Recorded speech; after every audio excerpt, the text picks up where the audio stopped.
Je le dis très souvent, mais j'ai vraiment été très influencé par l'exposition Primitive Passion au Palais des Papes à Avignon. À cette exposition, j'ai retrouvé ou découvert des artistes que je collectionne actuellement, et Philippe Maillot fait partie d'eux. Maillot, c'est un peintre, mais c'est également un sculpteur, c'est quelqu'un qui fait des installations, c'est un esprit curieux, c'est un esprit qui surfe sur les différents médiums qui s'offrent aux artistes contemporains d'aujourd'hui, et c'est quelqu'un qui maîtrise l'ensemble de ces médiums de façon absolument magistrale, et c'est pour ça que j'ai eu envie de collectionner. Au début, je faisais que de la peinture, des formats vraiment minuscules, parce que je me disais, finalement, les objets domestiques sont partis dans le musée. Pourquoi pas ont pris la place des objets qui étaient dans le musée. Donc j'essayais de faire des tableaux qui rentraient dans l'environnement domestique. Alors que là, par exemple, c'est une coupe de la langue. Donc je suis dans le microscopique. Et mon idée, c'était de faire de ce microscopique un macroscopique. Donc c'était logique de faire un grand tableau. Je fais des grands tableaux quand c'est nécessaire et logique. Pas pour dire... je vais couvrir un peu plus de murs parce que au-dessus du canapé, ce sera plus beau. L'avantage du petit tableau, c'est qu'il a un rapport intime au regardeur.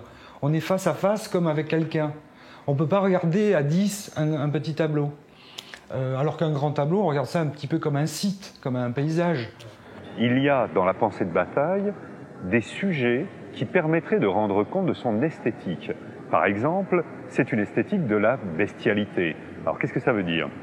Ça veut dire par exemple qu'une œuvre écrite ou commentée par Georges Bataille doit faire ressortir une dimension dionysiaque, c'est-à-dire qu'elle doit solliciter des sens qui ne sont pas habituellement ceux qui entrent en jeu quand on considère des œuvres d'art suivant un point de vue idéaliste.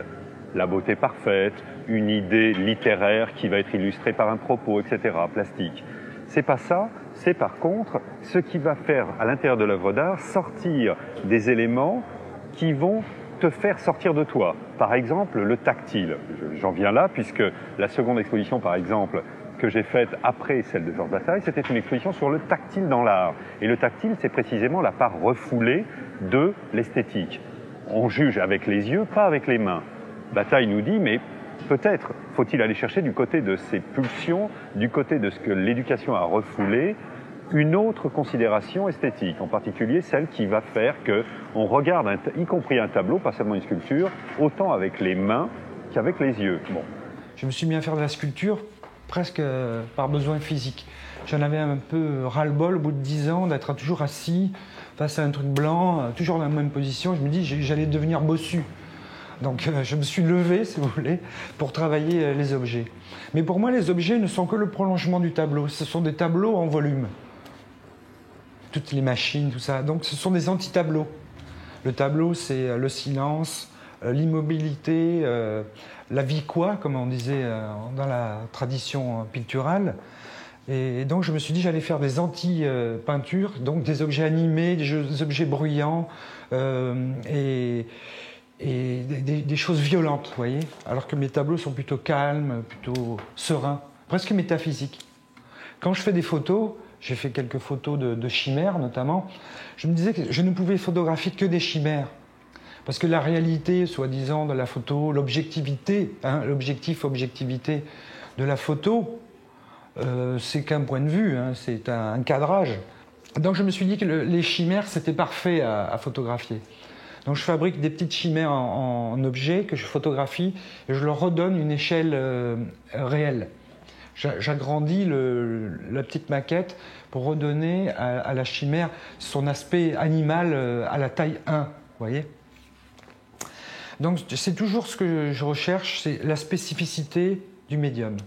Doppler Affect, cette toile a été peinte à la fin de l'année 2000, au moment où l'on changeait de millénaire, et ce lapin qui traverse l'espace intersidéral, c'est l'esprit de Maillot, c'est sa curiosité pour les théories scientifiques, l'effet Doppler au cas particulier. Le motif de ce tableau, c'est un effet optique assez connu, c'est un lapin et un pélican en même temps. Donc la terre et l'air en même temps. Vous voyez, il y a toujours dans mon travail ces rapports d'ambivalence. On appelle ça des oxymores, c'est-à-dire le mélange des contraires. Et c'est que si on choisit un point de vue, qu'on voit apparaître le lapin, si on change de point de vue, on voit apparaître le pélican. C'est juste une question de décalage. L'effet Doppler parle de ce décalage. On dit le décalage vers le rouge ou le décalage vers le bleu parce que la lumière, par effet Doppler, se décale en s'éloignant, en se rapprochant. Et c'est ce qui m'intéressait dans ce tableau, c'était de réunir ces contraires, comme ça, de faire un objet qui s'éloigne et qui se rapproche en même temps. Vous voyez, une espèce d'objet quantique. Je ne sépare pas la culture de l'intuition. Alors qu'en France, surtout, on essaye de séparer l'intellect de l'inconscient. Moi, je pense que la réalité, c'est un mélange des deux. Un mélange d'intérieur et d'extérieur. Des bêtises qui sortent de l'intérieur, des inconscients, des lapsus. Moi, je m'intéresse beaucoup à la psychanalyse parce que c'est une excellente étude de soi-même, hein, de tous les lapsus esthétiques qu'on peut faire.